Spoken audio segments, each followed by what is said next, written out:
Field, the Bachelor podcast. I'm your host, Ryan Field, the sports anchor here at WABC in New York City, coming to you from an apartment somewhere in Manhattan. Joined now, as always, by our good friends Jen Matarese, our Bachelor insider from here at WABC in New York, and Gina Sirico, our Bachelor expert out there at KABC in Los Angeles. And Gina has some company in California today because that's where Gary is joining us now from Indian Wells. What's going on, man? Lots of good stuff. Pickleball later this morning. Things are well. Just doing well. Well, Golf one of the weekend. Things are well. No complaints. Listen, man, you are living that best California life, the one that makes us all envious. Well, except for Gina, because she brags about that all the time to us. You gotta do what you gotta do. Yeah, right. Those of us in New York can only dream about those things. But take us through what life has been like since the show. Well, it's been interesting because I thought I had gotten used to, after coming off the old Bachelorette, the adjustment that we have to make, right? Mentally, coming from not having any electronic devices, I thought I'd gotten used to that. But when I left the show this time, it was a whole different feel. It was a whole different look. I'm not in the same lane I was when I left. And there are more people who are now approaching and talking and wanting photos, the whole thing. So it's been a great journey. I'm enjoying it, but I still got to keep things in perspective. For one of the first times, there have been fans who could come to my home and left roses there. Oh, so that's new to me. And it's like we're your biggest fans in the Bachelor Nation, and I'm like, I'm flattered, but at the same time, it's my house. Yeah, this is my home where I lay my head at night. So it's kind of different adjustment, but a good one. I'm still happy with where I'm at and what I'm doing. Have there been a lot of ladies trying to slide into your DMs? You want the long answer or the We got all the time in the world. Yeah, we got all the time in the world for you, sir. The answer to that is yes, and it's been a lot. Just trying to keep up with it. It could be a full-time job. Just responding, and most of the time I just don't respond. I just leave it be. But short answer is yes. Nice. When we spoke back in April at that Hulu event, you told me you were nervous about going. But I have to say, it does not seem like it did when we watched you walk in that door and dance in that door. It did not seem like there was a nerve to be had. So let's talk about you joining Paradise and what that first day was like for you. Sure. There's something to be said about dancing. All the nerves go out the window and you just get to start having fun. I went over a day after everyone had arrived, and I was going a little stir crazy because I wanted to be with the rest of my Goldens. And the way they rolled out my entrance, I thought, how apropos, how wonderful, what an amazing blessing this is to have this special entrance and to be dancing coming in. It was pretty awesome. And then of course meeting up with everyone, it was special. It really was. So yeah, I will always cherish that day. When you talk about the dynamic on the show, we've heard Kathy tell us about it. We've heard Leslie tell us about it. Kind of like you guys being the Goldens to the regular cast, mentors, if you will, in kind of overseeing their relationships as you're trying to build your own relationships on the show. What was that balance like, and how much did you enjoy kind of providing advice to the youngins on the show? Yeah, you get to be at our age. The one thing you want to do is to inspire and motivate. That's what I shoot for. Whoever it is, whether it's another Golden, whether it's the youngins, as we call them. And it just takes on a whole different meaning to supporting, to listening, to responding if they even want a response, were there to bounce things off. And I thought it would have happened more than it actually did. And, but it didn't. And in the process, trying to also develop a relationship with someone and really take on the love and, the whole concept of Bachelor in Paradise is finding love. And so it was quite different in that way. But so I had a great time with everyone that was there. You became quite the hot commodity on the beach there.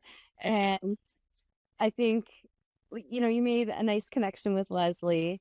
And from what we hear, you guys are friends now. Is that true? Is that where things are at? And can you provide some insight on what happened after you left Paradise with her? Well, I'll start off with the hot commodity portion, which I didn't anticipate whether I was a hot commodity or not.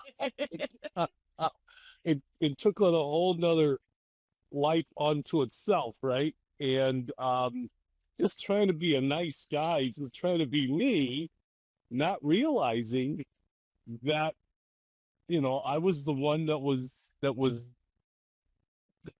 they were coming at. So Yeah, the Riz, as they say. I was quite flattered, but at the same time, still trying to be a nice guy for everyone. Just not taking me out of my mark and who I am as a person. And Leslie and I did develop a special bond, and it had to be truly with that first date that we had, salsa dancing, and the rain came down, and we're dancing in the rain. She kicks her shoes off, and we're still dancing, and so it was real fun from that perspective. Even though I went out with Nancy and Natasha gave me a rose, it was something about that first impression and dancing in the rain. It really was. I love that you guys still have that bond and that you're still close now. We saw you all kind of get together, but back at the resort, it did feel like, okay, it is something that you were uncomfortable with because, like, Natasha, you were dead set on it, like Leslie. Natasha came in and is like, nope, I'm going here. Nancy came in and it's like, nope, we're going on a date. Like, it's, you still, like, it was fun for us as viewers, obviously. And you did, you did talk about that, but, like, also, you were the talk of the beach, sir. That must have felt interesting. And the ironic thing is you don't expect that, and I wasn't expecting that. That's the furthest thing from what my real world is like. I'm a one-woman man. I'm not the player, playboy, all that fun stuff. I really, really am. And so yeah, it was quite interesting. I'll just put it like that. And even Keith and I had a long discussion about me getting the dates, and he didn't get it me, and I thought, come on, man, just stop. Don't put that out in the universe like that. So yeah, it was fun. You had that VIP moment with Kathy. Come on now. He did on a friend level, on a very, very friendly friendship level, and yeah, and they were special in that one. Well, listen, you were there on the beach and you had a front row seat to everything that we've been witnessing. And because of that, you provide a unique perspective. So looking at it through the lens, obviously that's different from ours, watching it back now with all of us, what's your take on all the drama that we've seen unfold there on the beach, between Brian and Sean and, right on down the line? What's your take as you watch this back as a fan of the show? It was bound to happen. When you're in those kind of close quarters and the things that are done and said, and even as close as I was in proximity, folks, you just don't know what's happening in the conversation right next to you. You don't know the details, or you can't hear what's happening. But as it's come out, I'm thinking, holy cow, really? Are you kidding me? No way. I'm glad I'm not part of that, because I would have probably said something sooner, even to Bailey, about that situation. And it's a lot. It's just a lot to take in. I'm not a drama guy, so it's interesting seeing how everything is developing and unfolding, even to a point where now Keith wants to leave, right? Right. And Kathy's like, well, we're in this for the buckaroos, buddy. I mean, they've gone that far. Might as well see through at this point, right? And you mentioned Bailey. Right, exactly. What was your take on the whole bro code situation? The Bailey situation I thought was just not good. How do you withhold something like that from someone who is a friend, someone who we all care about? We'll figure it out. But the fact that she's walking around in a bliss, not knowing, and everybody else knowing, I thought that broke my heart. It really did, because she's an amazing, wonderful woman who deserved to know sooner. She really did. It may have changed her whole perspective on the games, but yeah, someone should have said something sooner. Yeah. It's funny.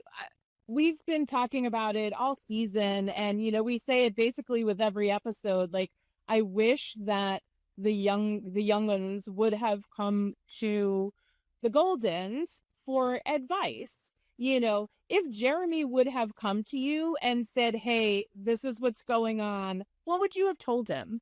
In regards to a Susie phone call and all of that. Yeah, with all due respect, I would have said, hey, man, listen, you've got to talk to David. You and her, don't let anyone come between you and her. If you really love her, if you really like her, please go, and she will respect you for it, and it'll create a stronger bond between the two of you. That's what I would have told him. Unfortunately, it didn't come to that, and it just went all the way around to the point where Brian had to step there and let her know. And I thought, how unfortunate. But yeah, had Jeremy come to me, I would have shared that with him. Heart to heart, man to man. Yeah. Man up. Yeah, and I think I speak for all of us. We would have loved to hear that conversation on the show. That would have made for some great television. And now we're left with the final handful of couples. What's your prediction? Who do you think walks away with this thing? And did they find love at the end of the day? How do you foresee this whole thing unfolding? Yeah, well, I think the connection that potentially will come out of this, the true love connection. I know they entered the monetary money deal it's now part of the process. But I think that Jess and Spencer really have a special connection. I really do. They're a lovely couple. They're great people.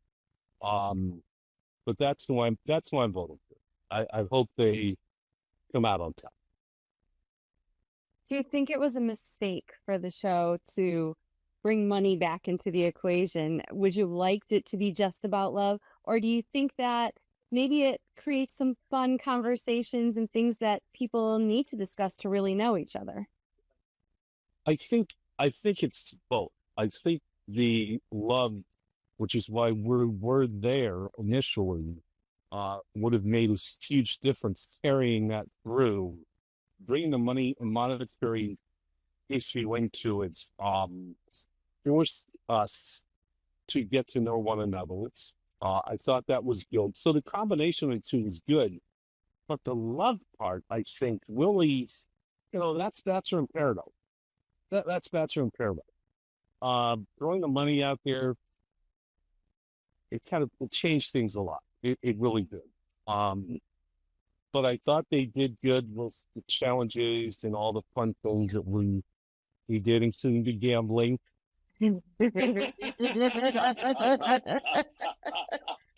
You know, and Something. I'm not a gambler. Oh, we found that out. Yeah. And you know, it's so funny because for a split second, the money was not in my mind because had I been thinking about the money, you would have seen it completely different out. We were all watching collectively saying, Gary, don't do it. What are you doing? Yeah. Oh my gosh, I will live with that from now until How much crap did Leslie give you for that? Because the look on her face, she was very annoyed. you know, she was very loving. She was very kind because she saw me beating myself up for the answer and for what I have done. So I love her dearly for not beating me up or kicking me while I was at home. Because I was down. I was. I can imagine. There are a bunch of casinos in your area, so have you been practicing, working on your gambling skills to maybe learn how to think that's a little bit better? I don't know. Have you been working on it? Gia, Yes, my dear. I don't gamble. I don't like my money being on someone else's table. Same. I just don't like that. Those odds are not in my favor, and I just, you know, and it showed up right when I didn't want it. Oh my gosh! Oh my God! Gary, not even bingo night at the casino? I can't even get you there for that? No. By the way, I knew that was coming up, so I thought I would get in front of it. Perfect answer. It's all good. Well, We still love you. we definitely love you, and we appreciate your candidness. There is no doubt about that. Something that you know, the Golden Bachelor that's about to start, Mel wishes maybe he kind of got out in front of, was his comment that he made about not wanting to date anybody over 60. The show premieres here in less than a month. We're excited to see how this season unfolds. What was your take on his take in terms of the women that he wants to see on the show with the age range? My initial take was bad move. Decision not, you know, to say something like that, especially on the role that you're in, being the second Golden Bachelor. You know, there's some beautiful women in the world who are in their golden rooms. It's just, we have to always be conscientious of where we're at, what we're saying, what we're doing, because you never know in a moment's notice, gambling, as you know, gambling, you know, what could come from that. And it's unfortunate because that's a big hill that he has to now climb to continue to get over. And some people, women in particular, you know, that's, you know what they say, woman scorn, man. That's never a good thing. I'm behind him 110%. I support him. They've made a decision to keep him going forward. But initially, my thoughts were, oh my gosh, what just happened? You know, not good. Not good. Well, how do you think he can turn it around? Do you think his opinion will change? I think it will once he gets to know these wonderful women. And do you wish, or in the future, would you ever consider taking on this role if it were offered to you? I'm just curious. Well, you know, I'm humbled by your kind words. That would almost be like a dream come true, to be honest with you. And I think his opinion will be swayed big time when he gets to see whoever those women are that are probably going to be a knockout in their golden years. You know, you can't put a number like that and limit yourself to what you prefer, because women in their golden years are ideal. It would be perfect. So I'm humbled that you asked me if I'd be the Golden Bachelor. I consider it. I would definitely consider it. Unless someone walks into my life and my world and becomes the only one, not just the one, the only. I mean, you're already getting roses on your doorstep, dude. I mean, you're already I mean- you're basically the Golden Bachelor already. Well, let's see where that goes. Let's see where that goes. It's just not televised right at this point. Yeah. If you, I'm with you. I think it's going to be interesting to see.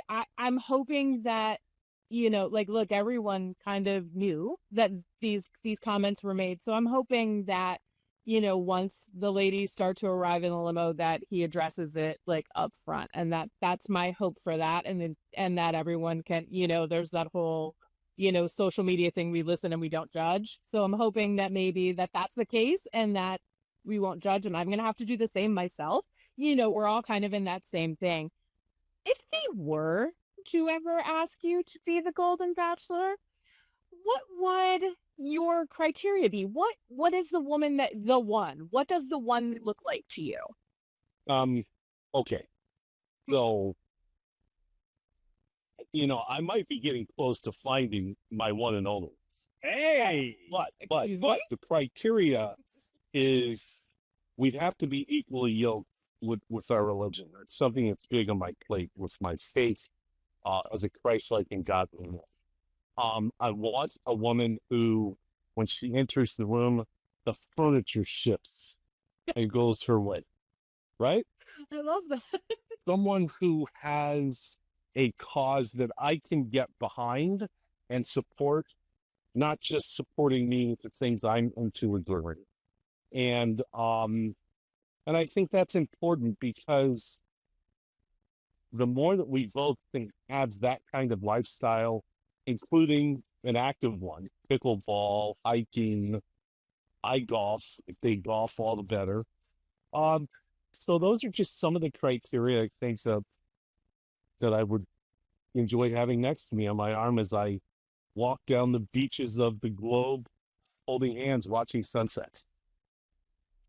well, we have no doubt that all of that is in your future, man, and you've become such a likable guy as we've watched the Thanks, journey unfold on both the Golden Bachelorette and now Bachelor in Paradise. And we know nothing but great things are ahead for you. And whoever the lady is, who you end up with, is going to be very, very lucky. I think I speak for all of us. Oh, man, I appreciate your kind Absolutely. words. Thank you, Gordon. Heck yeah, man. Well, listen, you're one of our favorite people in this franchise, and we can't thank you enough for joining us here today. And we will definitely talk to you again here real soon. I appreciate it. Never forget one thing, all of you. Lots and lots of people need you. I need you too. But more importantly, you matter. You matter to so many. Hold on to that. Okay? You matter. Great advice, man. Gary. And you talk about the ultimate mic drop to end this podcast. I think that's it right there. Yep. So appreciate the kind words, and thanks again for being here. And we're just about out of time here on Playing the Field. If you like us, Jen, what do you need to do? Well, like and follow us so you can subscribe and get all the latest updates.